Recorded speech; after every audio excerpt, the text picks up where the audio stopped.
Welcome back to the channel and welcome back to 2024. We've got ongoing religious wars, deforestation of the entire planet, another moon landing planned. Roller skates are back in fashion, cars are now crabs, and it turns out the Jews really were up to something all along. But enough about this planet, it's time for some Supreme Commander.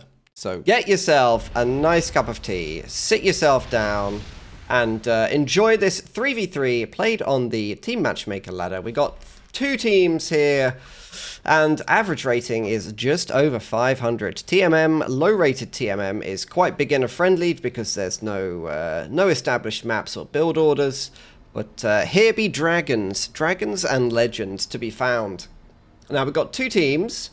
And top team is kind of the ideal three-way, if you want to see it like that. You've got the Chad UEF, and then you've got two Aeon champions, because canonically all Aeon commanders are, as you know, female. And then on the side down here, we've got two Cyberans and a Seraphim, so two three-ways going to go at it today. The map, not that much reclaim. We've got about 3,000 reclaim on the map, and it looks quite aggressive. The mechs placement, I would expect the kind of ACs to come to this one. We've got 3 mechs expansion here, and then we've got another 3 mechs expansion here to fight off. So maybe like this, and then kind of maybe in reverse, or maybe they'll kind of go around this way, and they'll kind of go like that. But it does look base tradable, or at least wheelable, where you've got the teams attacking into each other. Very aggressive. I'd expect to see a lot of units. And we get kind of June themed. We got the sand. We got the spice here. This is the spice of the sand desert. And then we got the rocky plateaus where the worms can't go to. So we'll go around, look at our players. Start with the top team and start with the lowest rated player, who's obviously going to be my favorite. Opening in Aeon here. Going land. All very sensible. No hydro, so just going for P-gens. Then we've got the Lich King. So we've got a... it's not really a World of Warcraft theme because I don't want to give Blizzard credit, or Activision as they are now, for creating liches. That is well beyond their creative ability. That's much older than they are. Two very sensible build orders here. Could potentially do a little bit of reclaim. At the back, Modepueppchen. Modepueppchen. This is a disaster already. He's gone first bomber, but with no P-gens, building mass when he can't afford it. He must have slow-boated here for about a minute and a half, and the moment that finishes, he goes straight for an E-storage he absolutely does not need. That is quite painful, I would say. He's kind of full barring mass. That bomber is going to be very delayed considering it's a first bomber. We've also got a bomber out here from IDCxElite, who's playing in Red Cyberm. That is a much more sensible build though. He's opened P-gens. We've got lukasz over here. lukasz 555, already going for a mechs upgrade. This is a decent build. This is good. 385, that's decent.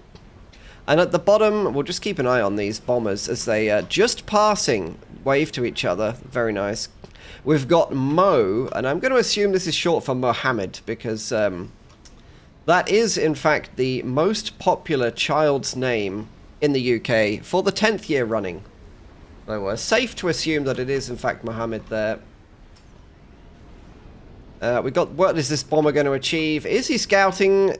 Well, he's queued up this P-gen somehow, but he gets an absolutely amazing bomb. That's incredible. He went for the P-gen and he got every engineer in the base. Gets the chain reaction as well. Absolutely crippling. What damage can Modepueppchen do in return? Absolutely nothing. He gets killed by an interceptor.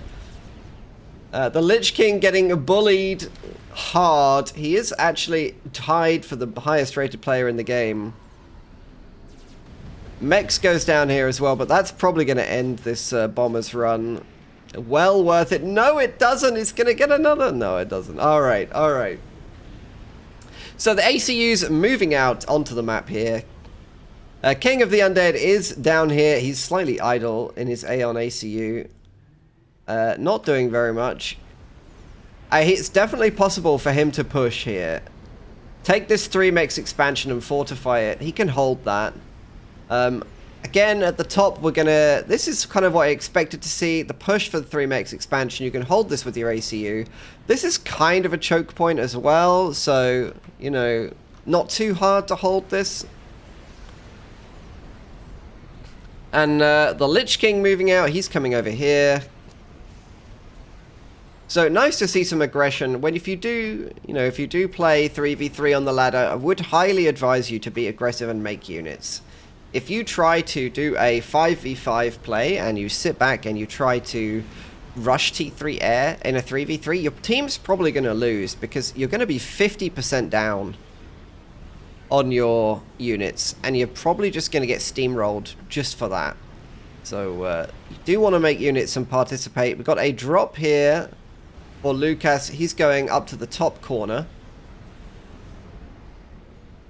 Factories as well. Interesting that Mode's ACU is here alongside this engineer. Not really many mechs is worth fighting for on the plateau. Just 3. This is more of a... It does have some tactical value, but not a lot of economic value. Lich King gets a nice scout. Always good to see this player scouting. He is unfortunately overflowing 20 mass a second there. That is considerable. So is King of the Undead. Mode, although he had that disastrous start, he has put his mass into mexes. Neither of the other players have put their mass into mexes, so he is, of course, spending some of his mass. On the bottom team, Mo, well, he's overflowing. IDC is spending, and IDC is getting crushed there on the eco. Lukasz is stalling more than double his income, so not really sure about the economics here for the players, but we won't worry about that too much. If you are new, try not to overflow your mass. The King of the Undead's going to be moving out here with a whole bunch of Auroras. No anti-air, but he's got support. And this bug here with the units appearing in the corner is incredibly frustrating. You can sometimes clear it by doing this, but looks like that's not going to be the case today. The Lich King, oh no, a Jester snipe. IDC is being incredibly cheesy here. He's got Jesters. Cheese. 3 Jesters that he's put out. In come the Interceptors to clear it, but if the Interceptors go for the Jesters, it's possible they could lose to the opposing Interceptors. No. Lich King being very sensible there. Primaries the Interceptors. Then goes for the Jesters. His ACU can handle a few Mantis. Lukasz is dead, apparently, according to the Lich King. He does not seem dead to me. He seems to be winning a duel. There you go.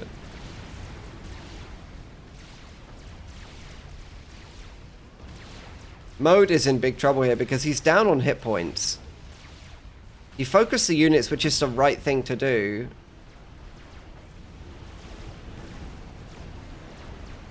Gun speed in the middle. Gun finished for King of the Undead. So, apart from that early air aggression for Team 2, Team 1 really being much more aggressive here. Aurora's rolling in, but they're going to run into this ACU here from IDC. The top... Well, Mode is getting bullied by another Jester. Those have proved pretty useful, I think, in driving off the enemy ACUs. There's absolutely no anti-air in this mix, so if you are going to push on a base, I highly recommend you mix in just a couple of anti-airs. And this is potentially the most interesting thing in the game so far. We've got a patrol route with a very large number of Scorchers in it. Why does he have 12 Tech 1 bombers at 9 minutes? Don't know. That is potentially enough to just kill an enemy player right now. He could literally just right-click one of these ACUs, and I think they'd probably die. But, he has all of these air factories. 1, 2, 3, 4, 5, 6 air factories. This is a very heavy air build. But on Tech 1 power, the adjacency is not ideal here.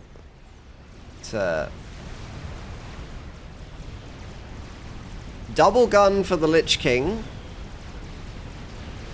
Tech 1 bomber is going to be used against this plateau.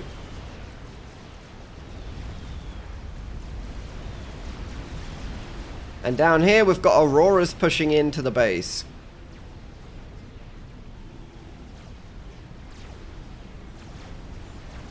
What is the response? Well, Mo is going to work on a line of PD, a very large line of Tech 2 PD, and that will certainly push away these Auroras. If he can get it up before they kind of overwhelm him, which he can. Too many Auroras being lost now. ACU going to be a little bit too far behind. We've also got Corsairs, which is very dangerous because King of the Undead does not have any anti-air whatsoever in this area. But where do those Tech 1 bombers go? Well, they're sitting here very, very dangerously. That is a big threat. Sniping the anti-air pro gamer moves here from IDC. He is the highest rated player on his team.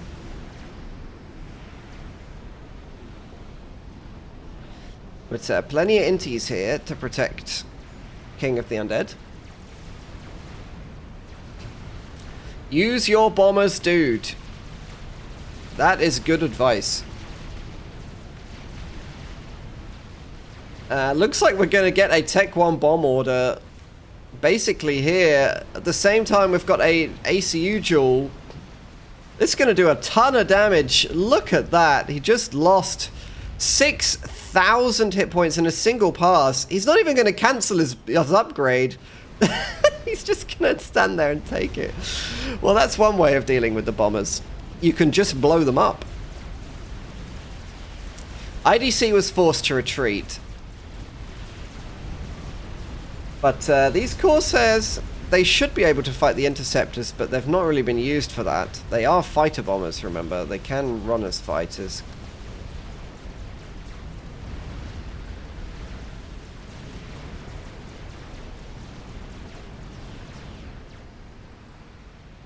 And IDC is going to retreat from that burning bush you can see in the background.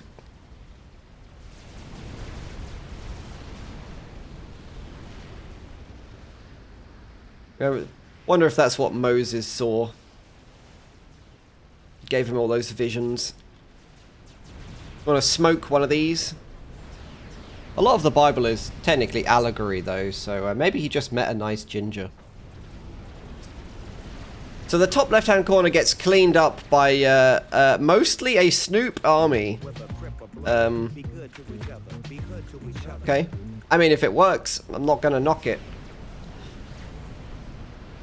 And Team 2 have collapsed. They've lost a player. They've lost all their map control. They've got a T2 factory here, but it's idle. And they're under pressure at the front. They've got Corsairs, but they're losing T2 mexes. It's disastrous. Really, they've lost everywhere. Things look dire already, like really bad. This is all they got. Like, oh my goodness, they've got nothing. The whole corner is being mopped up. The only thing they can see is signatures here and here everywhere. The Lich King doesn't have shield though, so he is snipeable.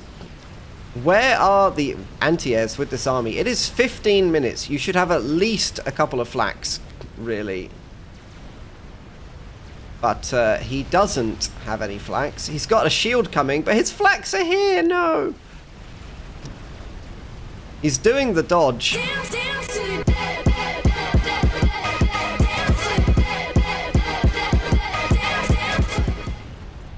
But it's not going to be enough. Very sad.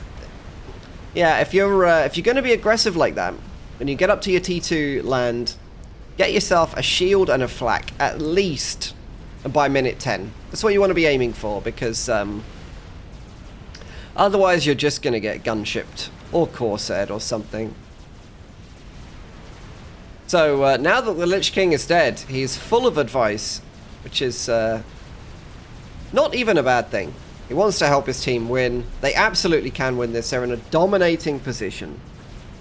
Again, we got a large number. We've got 18 Tech 1 bombers on patrol. Why are there 18 Tech 1 bombers on patrol, you might ask? Don't know. Why are there 2 unused land factories up here? Also, don't know. This, in theory, is actually a really nice tactical play. You can build a stealth up here, you could make TMLs up here. There's no TMD, by the way. Like, these bases, the game can just be over if he makes TMLs here. Like, he just wins. Down here, this kind of like, this push is not bad. It looks bad because he's losing his units to the artillery, right? But this army is not that expensive. And if you look at what it's forced a huge arty base. This amount of mass that's been spent here is 10 times what this army cost, and he gets all this map control for free with it, so that's not even a bad thing. That's kind of a good move, I think. Blazes now for mode. He's going to try and push in, but single file into T1 point defense and Ilshivas is not a great plan. These are the angry little chickens, and they will eat your army if you let them.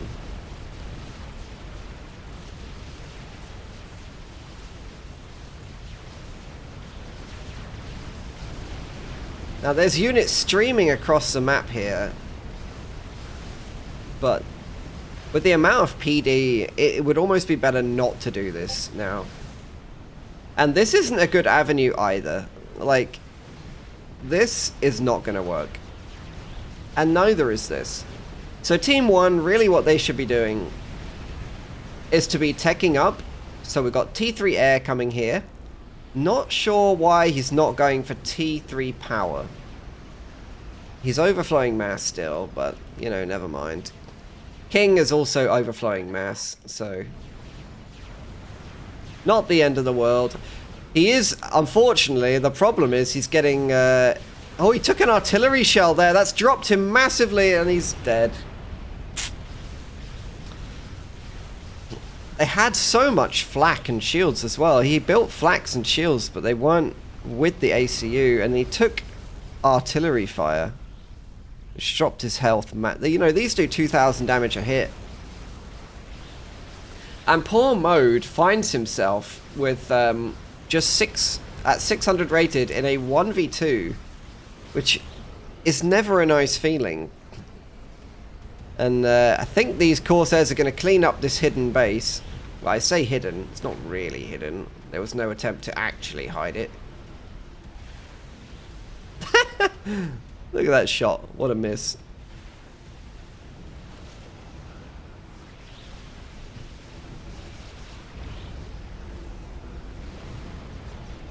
So eco-wise, things are absolutely dead even.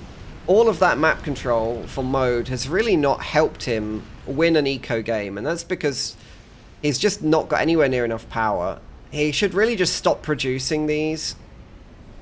Focus on getting a T3 P-Gen up, and then he can produce T3 air. Maybe with a better grid.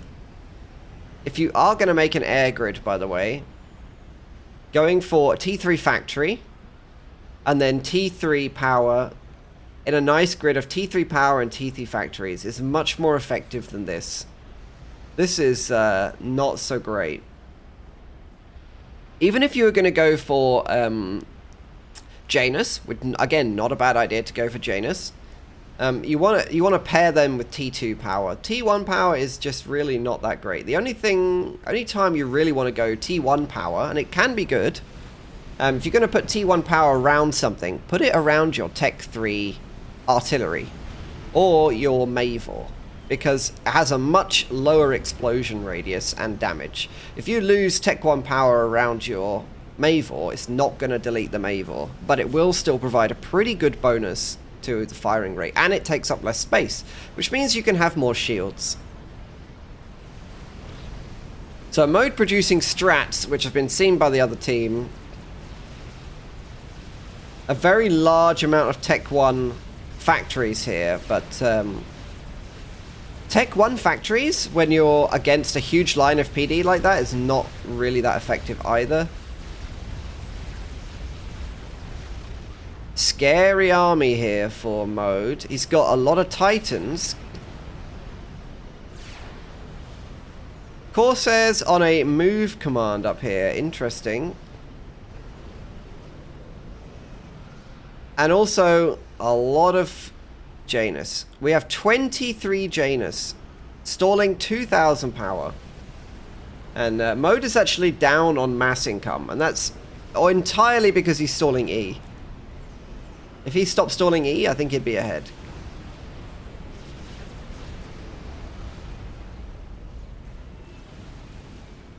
So the ASF are going to fight the the Corsairs here.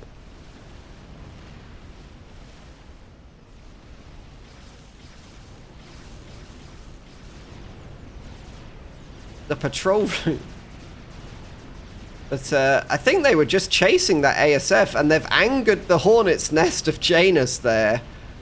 And they all go into their fighter wing configuration. And now they're all grouped up nicely. Now, what can he get with those? Well, a comm kill is on the cards, to be honest.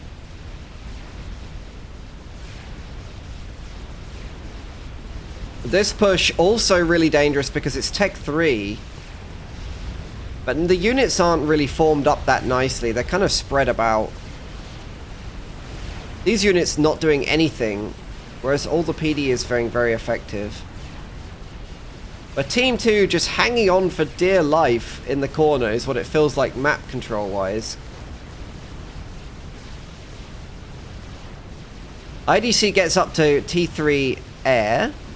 And this is a great fight for Mo. He's sitting in there in his block doing nothing, but the units are streaming in one by one, so he's getting a good trade.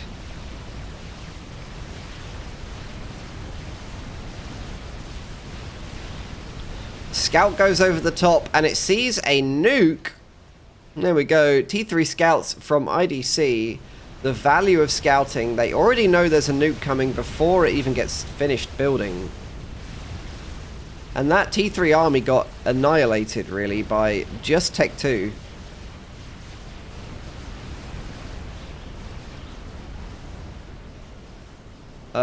Friendly fire! The artillery firing backwards there, perhaps not the greatest, but, you know, it is what it is. So, Auroras and mobile light artilleries. Now, if you are going to produce Tech 1 units at late game, do not make Tech 1 tanks. They are long obsolete. Tech 1 artillery and Tech 2 shields in support of Tech 3 units, still absolutely viable and well worth it mass-wise. But Tech 1 tanks and even Tech 2 tanks, they're just not really any point in building those anymore. You want to transition to Tech 3. Mainly because of what you just saw happen. A denser amount of health and firepower just wins the engagements. Like, any number of units walking into this single fire is just going to get deleted.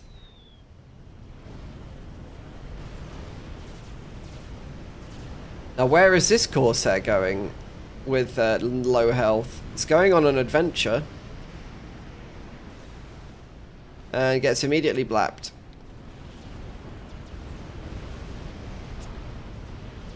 But these ASF are just having their pick of all of these Janus.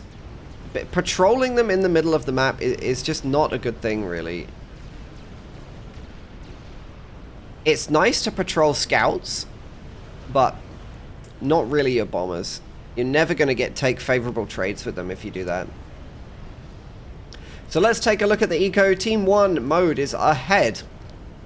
Team 2, well, they're up to T3. They've got T3 land, and they're producing T3 engineers. We've got 2 anti-nukes queued up right next to each other. Is that what they are? Yeah, anti-nukes queued up right next to each other. We got T2 P-gens, again, unshielded, questionable. And we've got T3 mechs upgrades, so not bad. This is going to be an absolute massacre and a mastination. Or, this is like a tower defense mode. Look at this.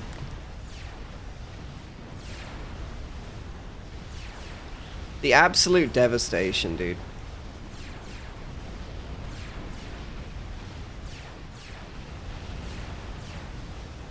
Gunships brought in to help. We got some Volthus over the top. But there's basically no way for these Tech 1 units to break this.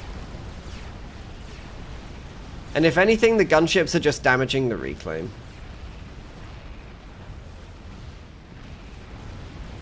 I'm getting Charge of the Light Brigade vibes here from this.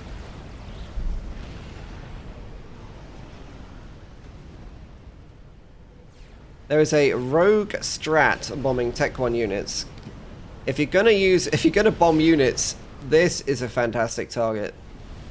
So is this. Ah, the value you could get with these, crazy. But the big unit blocks, they are restricting Mode's opponent. So he does have map control. He's not choosing to use that to pick up all the mixes that he could, but he does have map control. What are we working on? Well, IDC is just in full turtle mode. Full turtle mode. All they're building is PD. Massive lines of PD is what they're working on. So if your opponent is spending all their money on PD and you can contain them, what are these strats doing? Well, going for a P-gen. What you really want to be trying to do is eco up, outscale them, not throw units in, because there's a lot of reclaim right now. If we go to IDC's view, in their base there is 50,000 reclaim. That's way too much.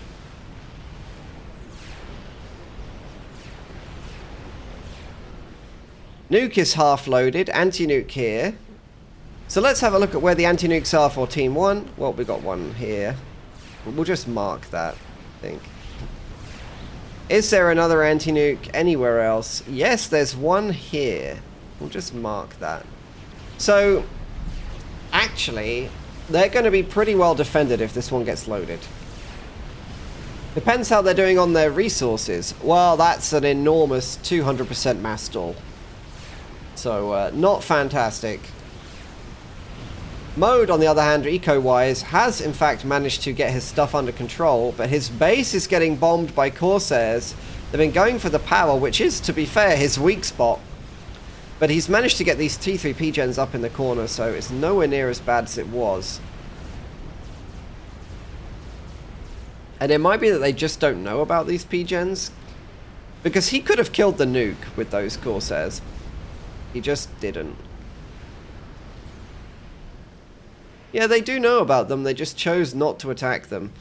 It's almost never worth going for a T2 P-gen snipe when your opponent has T3 P-gens. It just doesn't really do anything. They've got a massive conga line of engineers, and they're coming down to start a GC, which is very sensible. GCs can smash this if he collects a few of them. I mean, it's not like he can make fat boys because they'll just die immediately to this. So, well, that is a Janus snipe, and that's going to take out the another anti-nuke that I didn't even see. Where can he go next? Well, he's going after the T3 power. He's actually overflowing a lot of power. Could he use Shift G to kill more of those than he did? And just breaking a couple of them off to kill the engineers would have been even more effective. So, that's a lot of power down. In come the flax. There's a big bank of SAM spammed. And that attack is going to end. So, was not able to kill any of the anti-nukes that we knew about. And Mo basically never lost power. So that was not really worth it. Well, that nuke is nearly ready. It feels like it's not loading at all. Oh, it's because he's stalling power. Oh dear. That's because he's making ASF on a non-T3 air factory adjacency grid. That's why. Big scout wave out for Mo. What's he going to see? Well, he's probably going to see everything. Yeah, there's no way he can miss all of this stuff. Team 2 still completely surrounded. This is a terrifying thing to see. Really. There's the nuke. And the nuke's going here. Right on the T3 land HQ. Now, that is within the anti-nuke, but I don't think it's going to be loaded. They were just a bit too slow. And this might be a gigabrain anti-nuke because if it's here, he's going to lose all this PD. There we go. All the PD goes down, basically. And the artillery, and he can move in now. Where was that GC? No, it didn't finish. That's kind of sad. If he'd timed that, that would have been incredible. Anti-airs shooing away these Corsairs.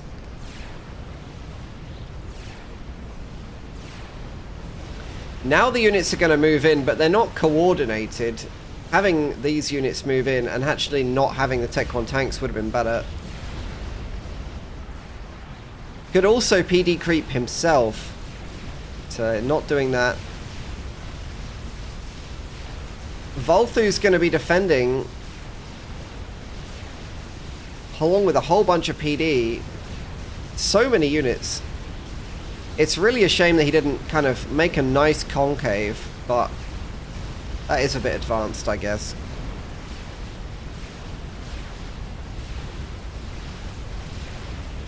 You know, I think this is going to get through. The PD's doing a lot. There's an anti-nuke going to go down here, surely. Goes down to a random pillar. Yeah. Tech 1 PD getting crushed at the front.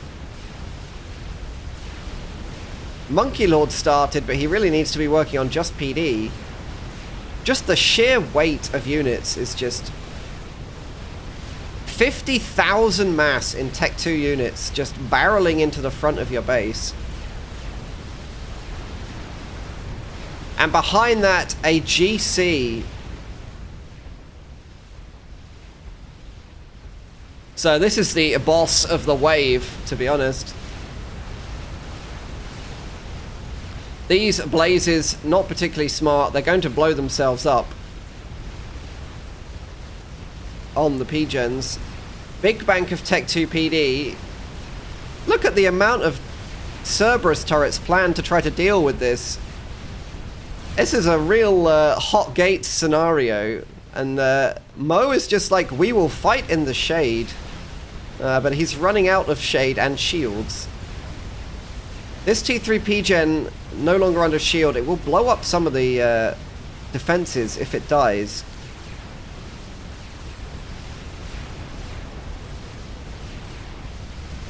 Yeah, blew up some of the PD there. Tanks getting into the undefended P-gens down here. The artillery starts firing backwards, blows up his own T3 P-gen. That is a real American moment right there. And all of these units, as weak as they are going to let the GC close with its targets. This PD has so much killed. Bam. If only these were all Lobos instead of Auroras. Not only would they be faster, but they would crush a lot harder.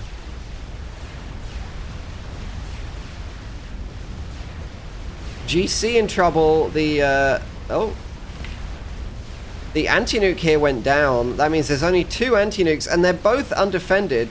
They're also both loaded. Now, GC looks like it's going to YOLO straight in, but it might have been better to clear this off. Huge patrol route of scouts here. In come all the ASF who wait till the end of the attack to rush in and try to fight the Corsairs.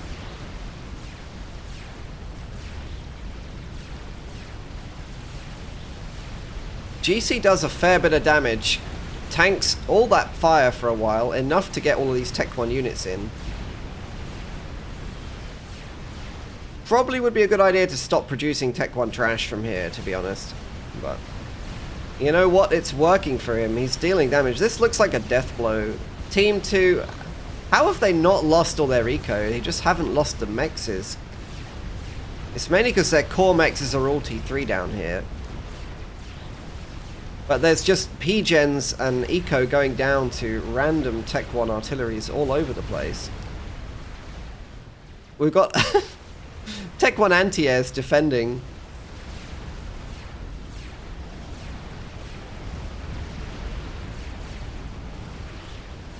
These 2-2 factories were left unmolested for some reason. IDC says GG. As his own artillery blows up more of his flak. There's a scary looking ball of air here, but there's most of it is just ASFs and scouts, so not really anything that can do a lot of damage right now.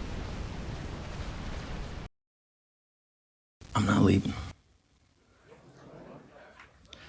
I'm not leaving. I'm not leaving.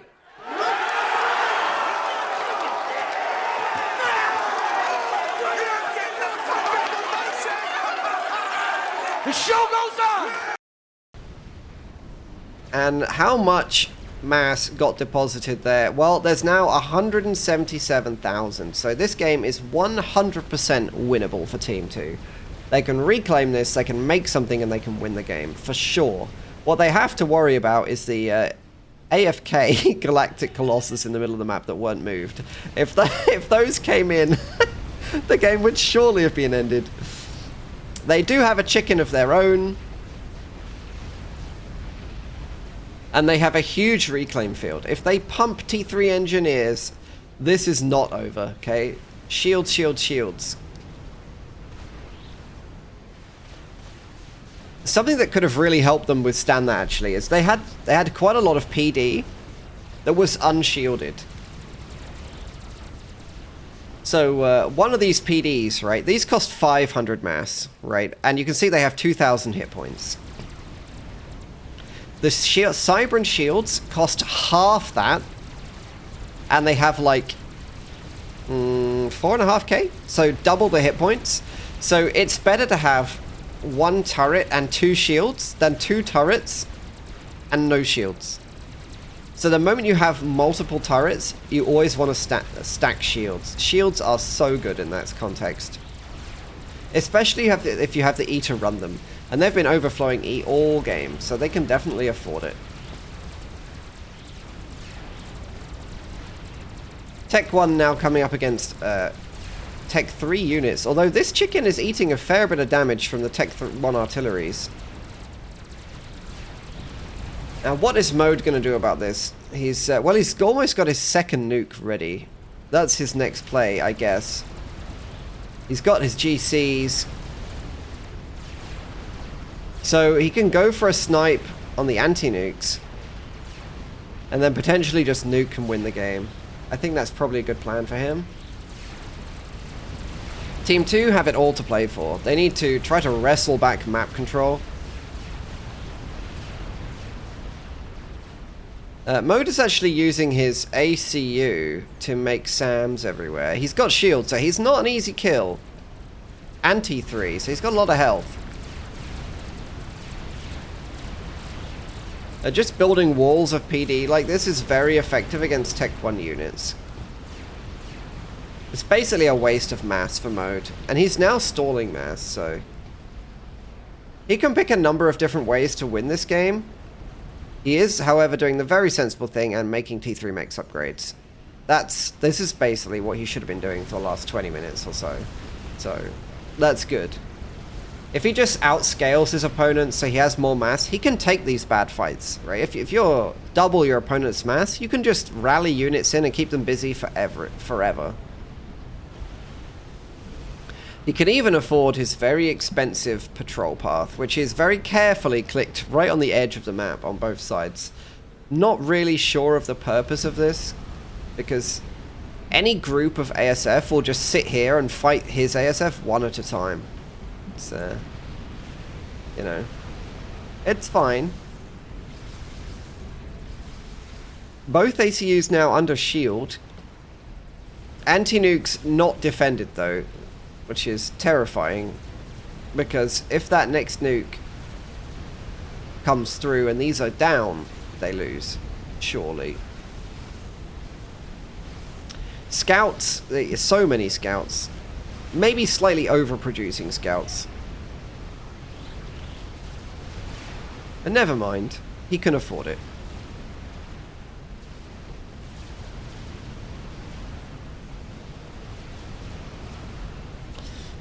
So from Team 2's perspective, they have no idea about this triple GC threat that's coming in. They've got 2 chickens front, but that is a very alarming and sudden increase in Galactic Colossus from their opponent. A bit like the... No, I can't say that. I'll get cancelled. So much mass to reclaim. Is there any reclaiming factories? No, there isn't, but there are some reclaiming engineers, so they are doing reclaim.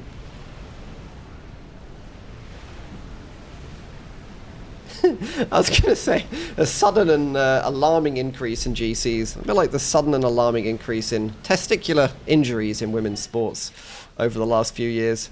But we probably can't say that. In comes the nuke. Where is that going?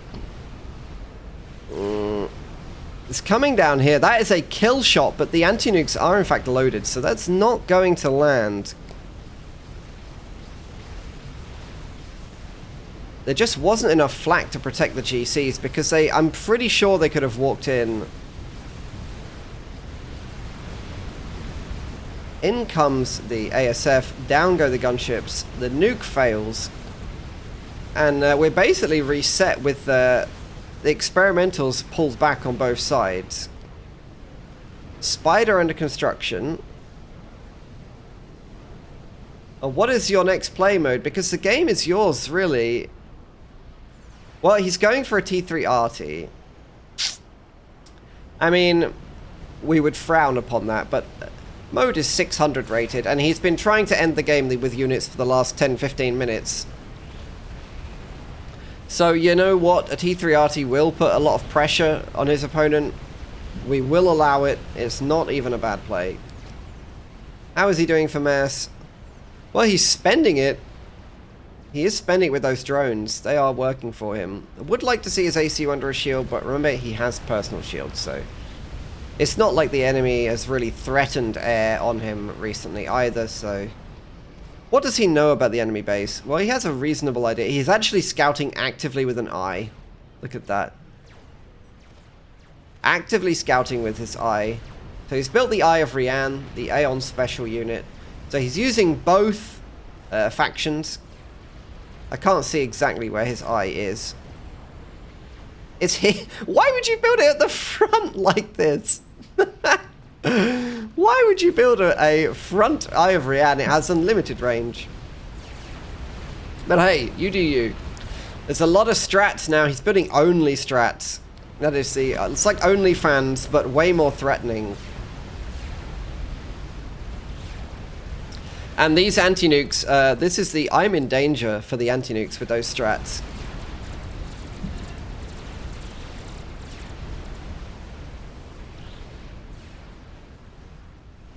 That Aurora didn't make it. He's making Zars at the front, and that's also another way you can dunk this game. There is nowhere near enough anti-air here to protect the ACUs from a sudden Zar appearance.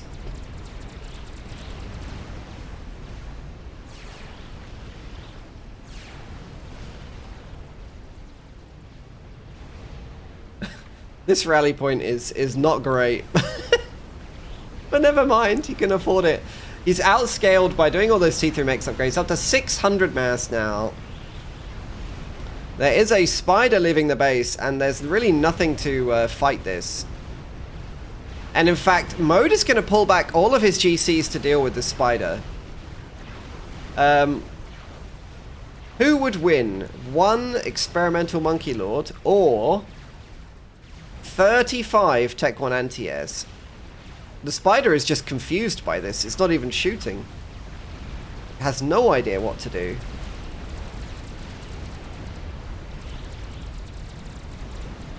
Well, here come the chickens, and the chicken gang,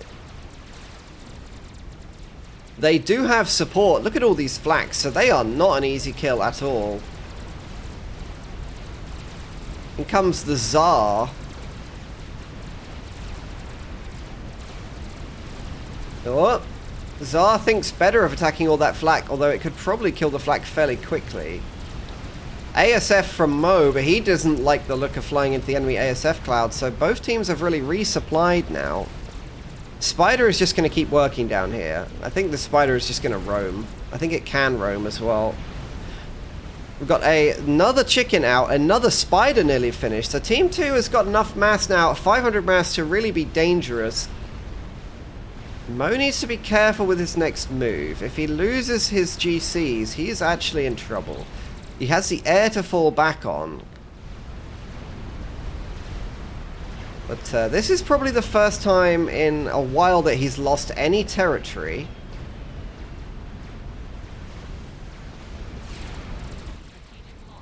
Another strategic nuke, and that's going for the front. He's opting for the front nuke again.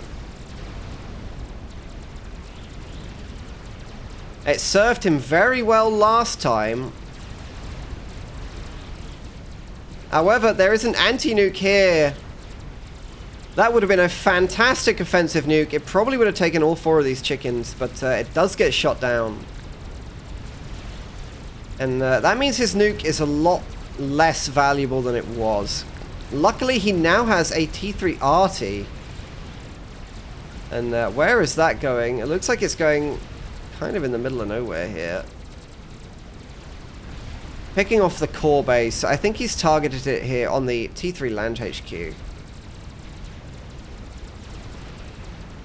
At this point, feeding these units in is now a bad thing, because he's feeding veterancy, which means these chickens are actually getting stronger rather than weaker. He's actually empowering his opponent's units by doing this. So he really needs to turn these factories off.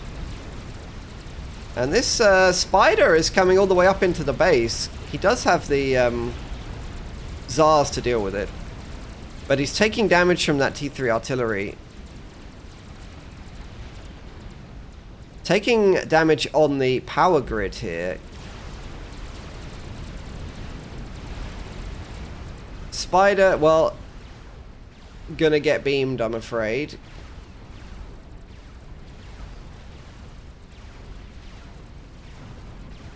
Why are you running, .mp3? A very dramatic death for that spider. And map control is looking slightly better. You can see this like Maginot line of stuff here. What are these? SAMs! They're SAMs! Oh my goodness. A fair amount of damage being done by that T3 arty actually. And the what happened to the flak? Where is all that flak? He lost the flak somehow to units. Strats coming in. Not sure that's the best use of the strats, especially when you have the Tsars. But he is going to force a ASF engage.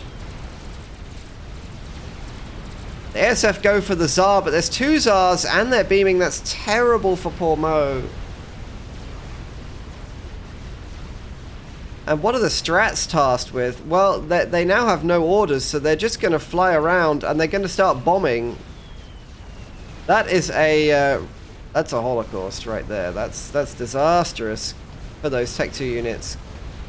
The chickens are going down to the Tsars.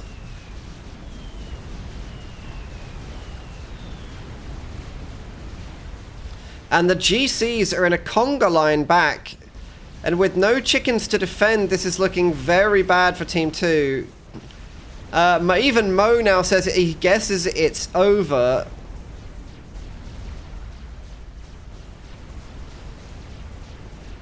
Well, the spiders, you know, that's not going to work. IDC needs a distraction, is what he's asking for. Now, what kind of a distraction can they really give? This is the question. They need to put Mo under some pressure, because he is dealing with 2 players. But the pressure is all one direction, and that's from these enormous cannons here. Down onto poor Team 2. That is all the pressure right there.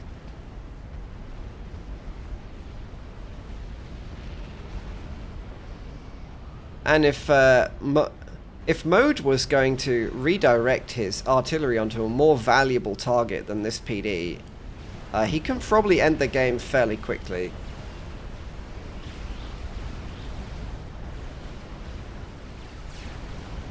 However, we have 2 spiders. Look at the amount of artillery. That's a TML strike. It misses the GC though. Look at the amount of TMLs. 18 TMLs. The spiders... Oh, this one's been seen. But this one, he doesn't have an Omni. Oh, Mode, you poor man. He made an eye, but he never made an Omni. He has an anti-nuke at the front of his base. This GC did get... This spider did get seen. It looks like the Tsars are going to deal with that.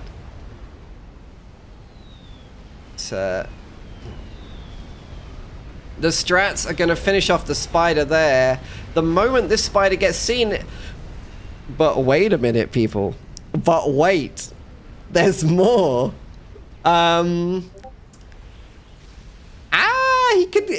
He's got a chance. He's got a chance.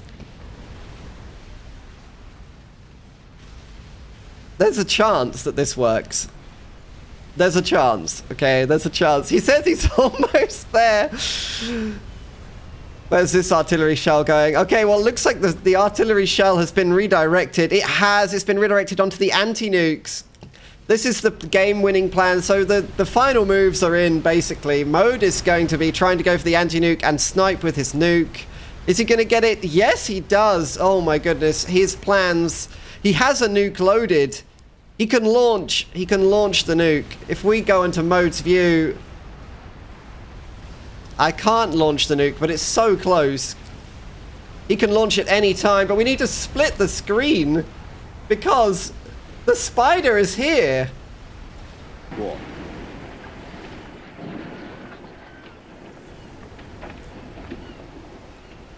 What's that? The spider is here. He's seen it. He's running away, but there's no PD. He needs to be desperately making PD. But he's got shield.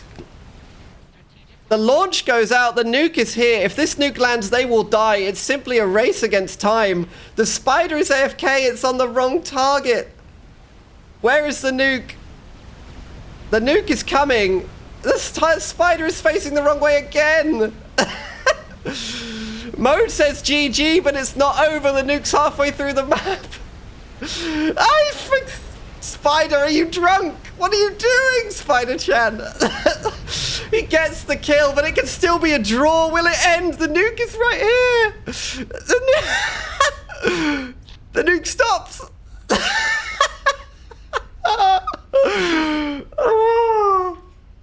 Oh, Mo and IDC clutch a victory from the jaws of the defeat. I don't even know if they saw this nuke, but their death is quite literally right above them. They're staring up at it just like that meme. There we go. There is the nuke bearing down upon their faces. Good Lord. That was incredibly close. It had no right to be incredibly close, but it was incredibly close. If he can get to the shield, he actually lives temporarily, and then the nuke wins the game for him. If he gets to the shield, he wins. Oh my god, it's so close. Come on, dude. Thank you to Mo and IDC for staying in the game, even when they both believed all was lost.